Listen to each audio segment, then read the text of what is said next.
Welcome friends. आज हम लोग देखेंगे पर्यावरण अध्ययन जो 2019 शिक्षक एग्ज़ाम में असिस्टेंट टीचर सहायक शिक्षक एग्ज़ाम में जो क्वेश्चन आया था। क्वेश्चन है, ज्ञान निर्माण में निम्न में से किसकी आवश्यकता होती है? अनुभव, अवधारणा विकास, अन्वेषण तथा सत्यापन, उपरोक्त सभी। इसका सही उत्तर है ऑप्शन नंबर डी, उपरोक्त सभी होगा। ज्ञान निर्माण में इन सब की आवश्यकता होती है, अनुभव की, अवधारणा विकास, अन्वेषण और सत्यापन। अगला क्वेश्चन है, घास, टिड्डा, मेंढक, सांप, बाज, ये सीरीज दिया हुआ है। उपरोक्त खाद्य श्रृंखला निम्न में से किसका उदाहरण है? परभक्षी खाद्य श्रृंखला, परजीवी खाद्य श्रृंखला, मृतोपजीवी खाद्य श्रृंखला, उपरोक्त में से कोई नहीं। इसका सही उत्तर है ऑप्शन नंबर ए, ये परभक्षी खाद्य श्रृंखला का एग्जाम्पल है। परभक्षी मतलब जो दूसरों को खाते हैं। उसके बाद है, निम्न में से कौन गतिविधि की विशेषता नहीं है? मानसिक प्रयास, बच्चे की सक्रिय भागीदारी, चुनौती तत्व नहीं होता, प्रकृति दिलचस्प होती है। इसका सही उत्तर है ऑप्शन नंबर सी, चुनौती तत्व नहीं होता। अक्सर आप लोग देखना, जब क्वेश्चन में नहीं शब्द आता है, निगेटिव रहता है क्वेश्चन, तो आंसर भी अक्सर निगेटिव ही होता है, चुनौती तत्व नहीं होता। अगला क्वेश्चन है, प्राकृतिक पर्यावरण निम्न में से किन घटकों से मिलकर बनता है? अजैविक घटक, जैविक घटक, ए एवं बी दोनों, सामाजिक घटक। तो इसका सही उत्तर है ऑप्शन नंबर सी, प्राकृतिक पर्यावरण होता है वो अजैविक और जैविक घटक दोनों से मिलकर बनता है, इसलिए उत्तर सी होगा। अगला है, निम्न में से कौन सा रोग पोषक तत्वों की कमी से होता है? Polio, malaria, dengue, anaemia. तो पोषक तत्वों की कमी से होता है एनीमिया, खून की कमी बोलते हैं जिसे। अगला क्वेश्चन है, नक्शे में निरूपण का प्रकार निम्न में से कौन सा होता है? एक विमीय, द्विविमीय, त्रिविमीय, बहुविमीय। नक्शे में निरूपण का जो प्रकार है, रिप्रेजेंटेशन है ना, उसका द्विविमीय होता है। उसका रूप कैसा होता है? द्विविमीय, डायमेंशन, 2 डायमेंशन। निम्न में से कौन सा अंतर नक्शे को चित्र से अलग करता है? नक्शे को चित्र से अलग कौन करता है? दृष्टिकोण, पैमाना, निरूपण का प्रकार, उपरोक्त सभी। तो नक्शे से अंतर नक्शे को चित्र से अलग करता है, ये सभी आएंगे, ऑप्शन नंबर डी सही हो जाएगा।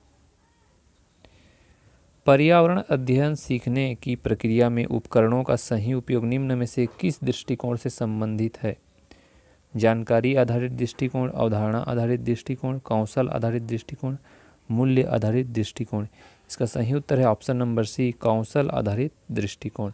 पर्यावरण अध्ययन सीखने की प्रक्रिया में उपकरणों का सही उपयोग कौशल आधारित दृष्टिकोण से संबंधित है। फ्लोरोसिस रोग का कारण क्या है?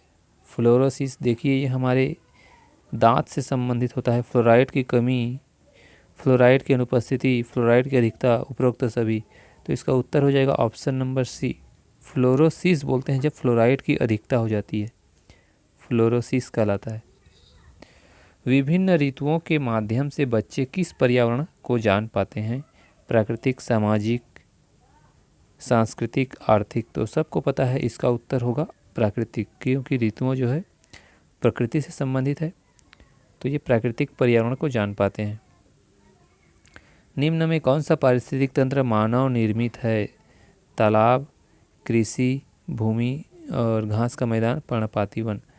तो इसका सही उत्तर है ऑप्शन नंबर बी, ये मनुष्य द्वारा निर्माण किया हुआ कृषि भूमि पारिस्थितिक तंत्र है। बच्चों की नज़र में पर्यावरण के कौन से आयाम की अधिकता दिखाई देती है? भौतिक, सामाजिक, सांस्कृतिक, राजनीतिक। इसका सही उत्तर है ऑप्शन नंबर ए, बच्चों की नज़र में पर्यावरण के भौतिक आयाम की अधिकता दिखाई देती है। निम्न में से कौन सी गतिविधि नहीं है? देखिए, नहीं है आया है। सामग्री का उपयोग, खेल, शिक्षक द्वारा प्रदर्शन, कोई अनुभव। तो इसका सही उत्तर है ऑप्शन नंबर सी, शिक्षक द्वारा प्रदर्शन, ये कोई गतिविधि नहीं है। पर्यावरण अध्ययन पाठ्यक्रम में निम्न में से कौन सी अपेक्षाएं हैं? मूल्यों की समझ, अवधारणाओं की समझ, जानकारियों का संग्रह एवं कौशल विकास, उपरोक्त सभी। इसका सही उत्तर है उपरोक्त सभी। पर्यावरण अध्ययन पाठ्यक्रम में सभी चीज़ों की अपेक्षाएं होती हैं, मूल्यों की समझ, अवधारणाओं की समझ, जानकारियों का संग्रह और कौशल विकास। रचनावाद का सिद्धांत निम्न में से किस पर आधारित है? रचनावाद का सिद्धांत आधारित है, इसका सही उत्तर है ऑप्शन नंबर डी, अनुभव पर आधारित है। रचनावाद का सिद्धांत अनुभव पर आधारित होता है। भारत में बाल विवाह निषेध अधिनियम किस वर्ष लागू किया गया? ऑप्शन नंबर, इसका सही उत्तर हो जाएगा ऑप्शन नंबर बी, 2007। भारत में बाल विवाह निषेध का जो अधिनियम है सन 2007 में लागू किया गया है। निम्न में कौन सा संयुक्त परिवार का लाभ है? संयुक्त परिवार में हमको क्या लाभ होता है? बच्चों का बेहतर अध्ययन, आपसी समायोजन, एकता एवं अनुशासन, उपरोक्त सभी। तो इसका सही उत्तर है ऑप्शन नंबर डी, सभी आ जाएंगे। अगला है प्रोजेक्ट कार्य कराए जाने